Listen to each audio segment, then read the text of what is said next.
So ironically, I've actually been featured in an article here from the Independent News for moving abroad, okay? The title says, "This is why the UK is losing talented young people to life abroad." And I say ironically because let me just show you what I'm doing. I am literally in the process of packing my suitcase here to go back to the UK for a few weeks. Now, I've created this video for you guys because I want to give you a bit of an insight into why I actually moved abroad. And we're just going to talk about some of the things that was mentioned in this article, okay? Because I've got a bit of time now. My flight is actually in like 2 hours, okay? So I thought, why not, while I'm here packing, let me just run you guys through and kind of give you a bit of a breakdown into why I moved abroad. And you might be on that same journey as well. Clearly, the title has resonated with you. Clearly, you're thinking of moving abroad. Clearly, something about living in a different country is intriguing you, okay? Especially if you're a young person, you've got so much more potential, so many more years of your life.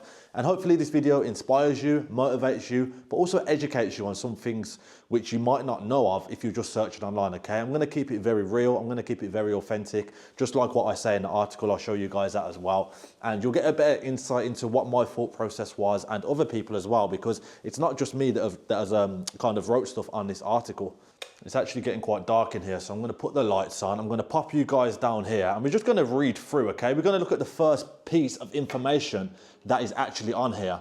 Now, excuse the towel. You can see I'm sitting on a towel here on the sofa. It's because I got my suitcase out the cupboard and it was very dusty, and I put it on the sofa originally before I put it on the floor. So I thought, you know what, let me just get a towel down because I am renting this apartment, so I don't want to trash the furniture. I want to keep everything tidy and be respectful, you know? For you guys that have probably just seen my face, basically my name's Cameron and I'm currently living here in Cyprus, okay? I'm living in a small town on the east coast of Cyprus. I have been now since the start of January, and I come here every single summer, okay? I've been coming to and from Cyprus for about 2 or 3 years now. But nevertheless, let's take a look at this. So the first thing that it actually says is, "Our best and brightest seem to be engaged in mass exodus, maybe I've got that wrong, sorry. If you can correct me in the comments, from Britain, setting up their lives and careers overseas. Helen Coughley investigates why your country has lost its appeal. No, why our country has lost its appeal and whether there's anything that can entice people back." Now, if I actually scroll down here and show you guys, let me find a bit where it talks about me first. So I'll put something on the screen now so you guys can read it along with me. But as it says, Cameron McCleary, that's obviously me, now 25, was one of them, biting the bullet and booking a one-way flight to Thailand in January of last year. Previously a firefighter from Birmingham working 40 to 60 hours per week, he made the decision to move after watching swathes of social media content showing his peers discovering a better quality of life outside Blightly. Now, that language is a bit kind of different to what I'd normally word it. So I'm seeing words on here which I haven't seen before, I can't lie. I'm not actually stupid, I'm actually quite switched on, but let's just say my reading probably isn't the best.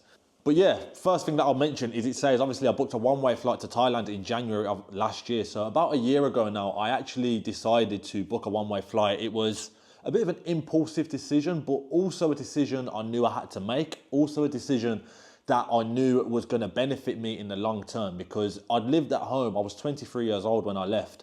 I lived at home for like, I don't know, like 22, 23 years of my life, pretty much my whole life, okay? I'll go on holidays and trips here and there, of course, like we all do, but I didn't really know what life was like living alone as such. I'd worked my first season abroad prior to that, but I was with my friend, so that was a bit different. I took the flight with my friend, I was living with my friend, I wasn't on my own, I didn't really have to like fend for myself, as they say.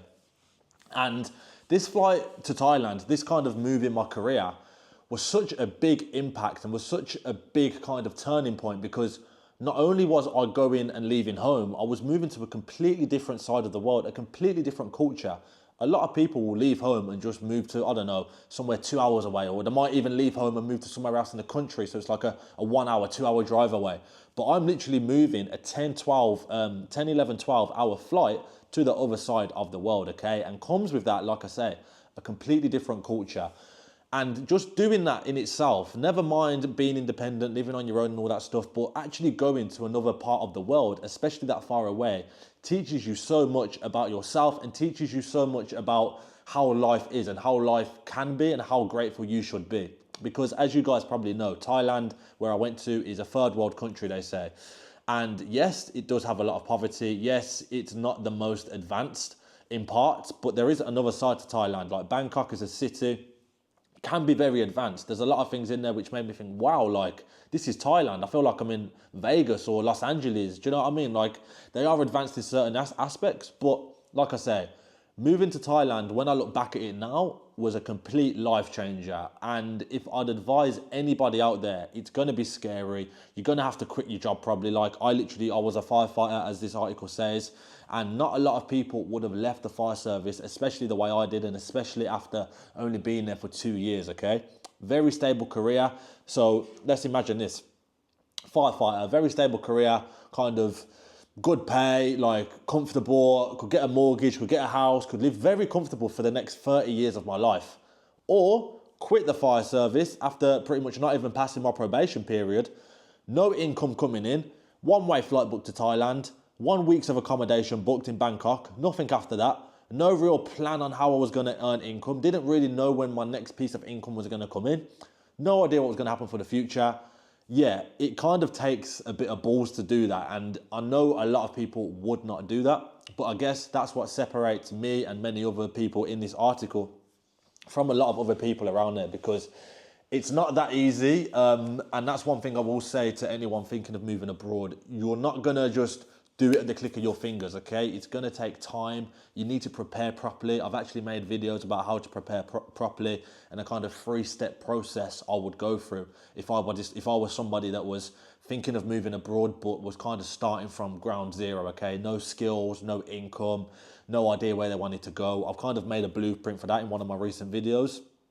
So there's a lot to it, okay? And that's something that you need to be aware of. It's not a case of just doing this and then booking a flight and then going. People do have them situations and that does happen, but you want to put yourself in the best position possible, okay?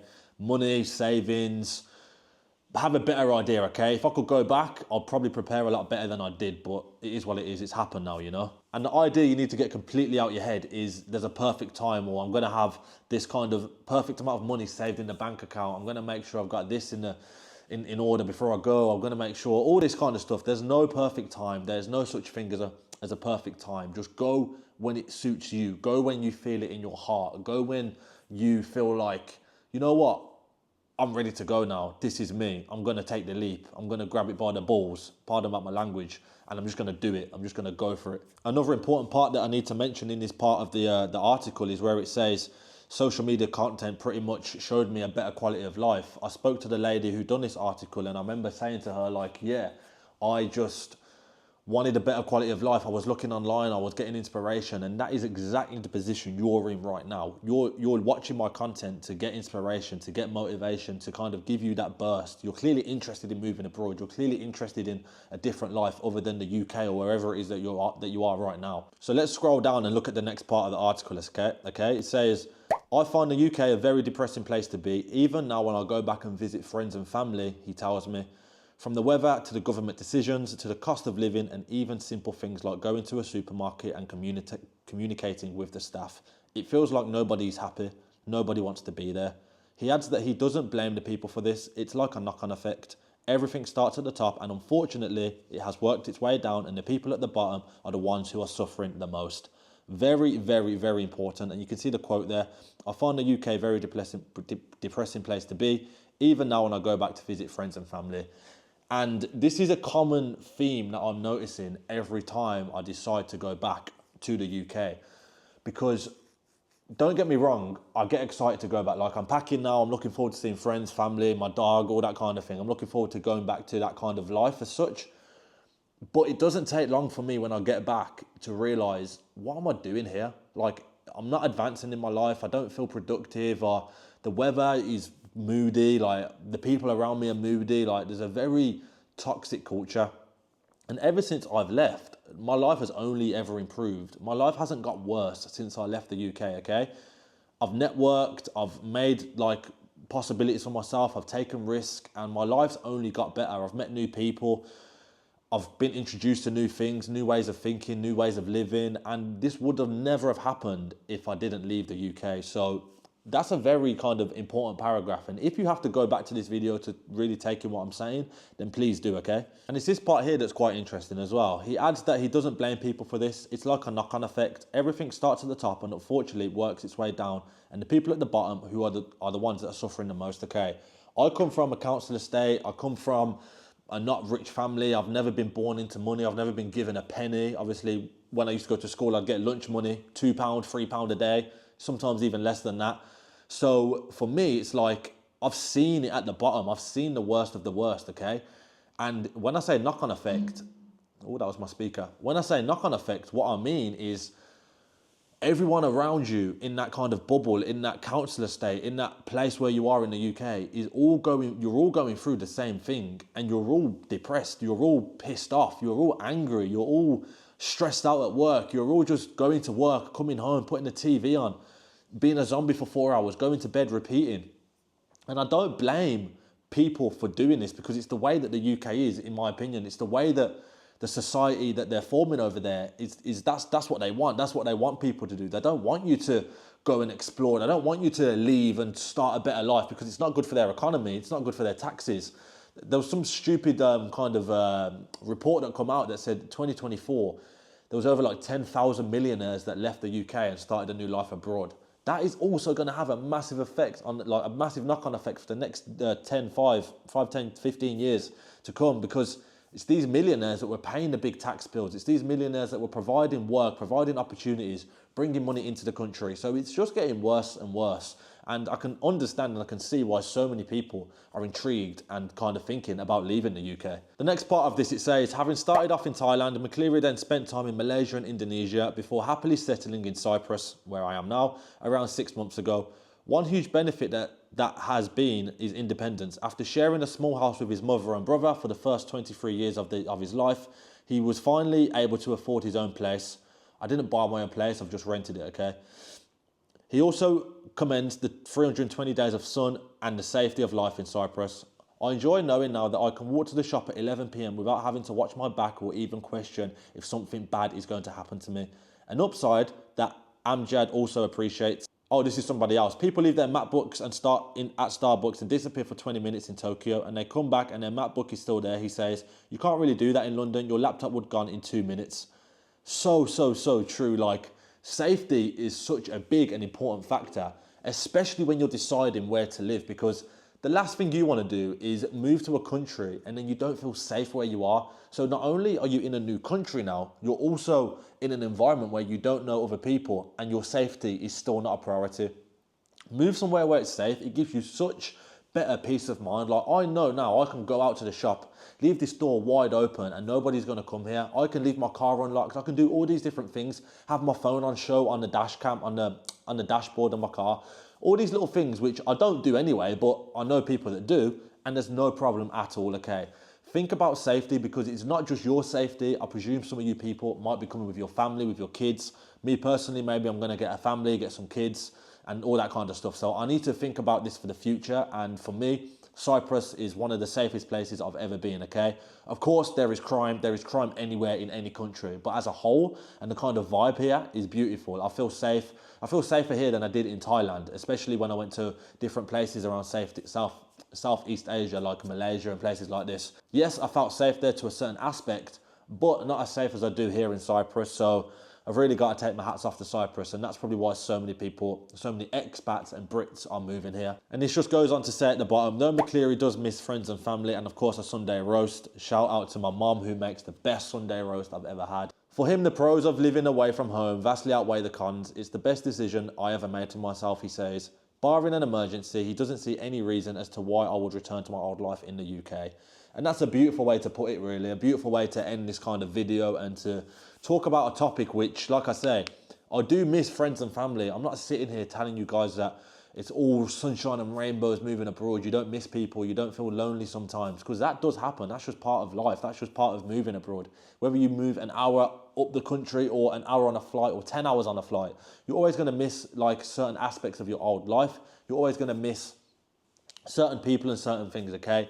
Normal. That's what's going to happen. But it's a sacrifice you need to make, and you do have to be kind of selfish in that as well, because it's your life. You've been blessed with this life, so make the most of it. Do what it is that you can, you know? Don't put your life on hold because somebody else, you're missing somebody else or something like that, okay? Because you're not going to achieve the things that you actually want to achieve. And if there's something dragging you or moving you or tempting you to move abroad, there's a reason for that. That's a sign to actually do something. So think about it, okay? And yes, I do make a conscious effort to go back to the UK to see friends and family, because I do understand how important it is, and I do understand that, like, for example, my mum, there might only be a certain amount of days left I have with her on this planet, like until she dies, of course. And that might sound very blunt, but it's the reality of life, do you know what I mean? Like everyone has to go through this, like death is a part of life. It's the only thing that we're promised. I could pass before her, anything could happen, okay? But like I say, sacrifices is what you've got to make.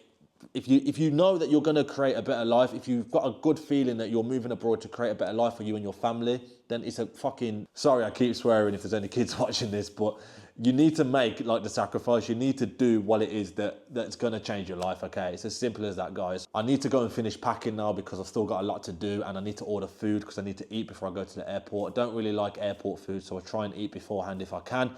Back to the UK, looking forward to it. If you've got any questions, like I say, let me know in the comments, reach out to me privately. I'm more than happy to help you guys and help you with anything that you want. But I'll just end by saying that moving abroad has probably been the best decision that I've made in my life. And looking back in 10, 20, 30 years, I'll look back at this and be like, yeah, that was a perfect decision. You've done it at the right time. You took the risk where no one else was taking the risk, and you've been rewarded for that, hopefully. So yeah, fingers crossed, and the hard work just continues from here.